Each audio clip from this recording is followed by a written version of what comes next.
95% of the world's internet traffic travels through cables on the ocean floor. Take a moment to consider that. Every financial transaction, every secure message, and every critical update your family relies on depends on a thin bundle of glass fibers resting in the dark, miles beneath the sea. This is not a hypothetical vulnerability. It is a single point of failure that global powers understand all too well. When a crisis begins, the first thing to disappear is the truth, and the second is the connection. I have spent 16 years advising on infrastructure that most people never see. In that time, I have learned that true sovereignty is not just about what you own, it is about what you can control when the world around you loses its grip. Most families believe that their high-speed home fiber is a permanent utility. It is not. It is a lease on a municipal system that can be severed in seconds. If your plan for your family's safety relies on a local provider, you do not have a plan, you have a hope. We are entering an era where communication is the ultimate currency. In 2013, Cyprus depositors lost 47.5% of their savings overnight. They had no warning because the channels of information were controlled. In a level 4 grid failure, the window to act is exactly 72 hours. After that, the gates close. To navigate that window, you need a connection that does not stop at the border and does not depend on a cable on the ocean floor. This is why we must discuss the Starlink Fortress. This is not about a gadget for camping. It is about the first time in human history that a private citizen can possess a redundant, space-based communication network that bypasses every local choke point. 27% of the world's oil passes through a strait that is only 33 kilometers wide. We call it the jugular vein for a reason. But there is a digital jugular vein that is even more fragile. When we design for infrastructure sovereignty, we follow the rule of 5. For a family of 5, we require 100% independence from municipal decoupling. This means your power must be sovereign, your water must be sovereign, and your data must be sovereign. A Starlink high-performance terminal is not a luxury. It is a tactical necessity. It is designed to operate in extreme environments, from the heat of the Rub al Khali to the moisture of a tropical sanctuary. It provides a continuous baseload of connectivity that allows you to manage your global assets, coordinate with your security team, and secure your family's relocation while the rest of the world is staring at a disconnected screen.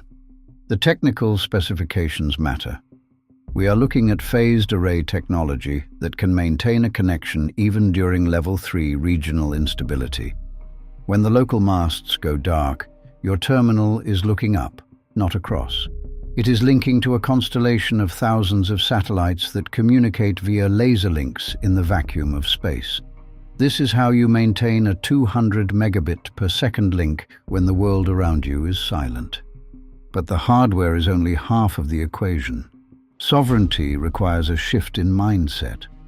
You must stop thinking like a consumer and start thinking like an architect. An architect does not wait for the storm to test the roof. Let us look at the logistics of relocation. In 1990, those with the right travel documents and the right information were out of Kuwait in 72 hours. Those without were trapped for 7 months.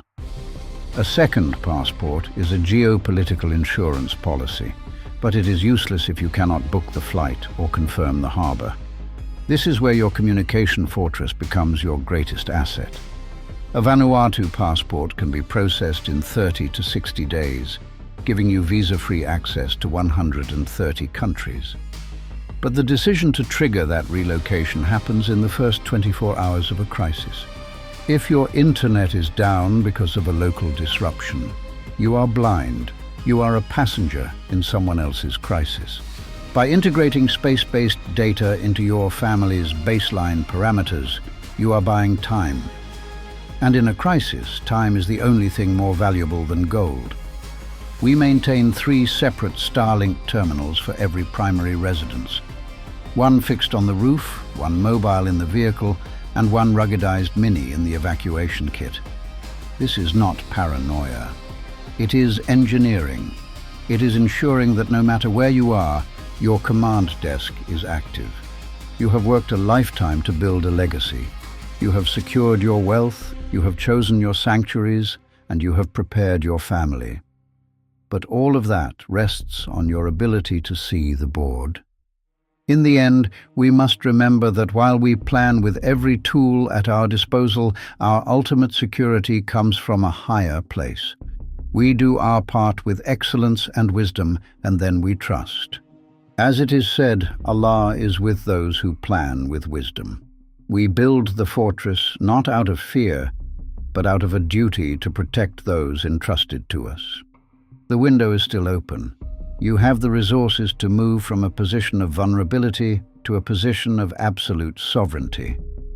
But that transition requires a decision.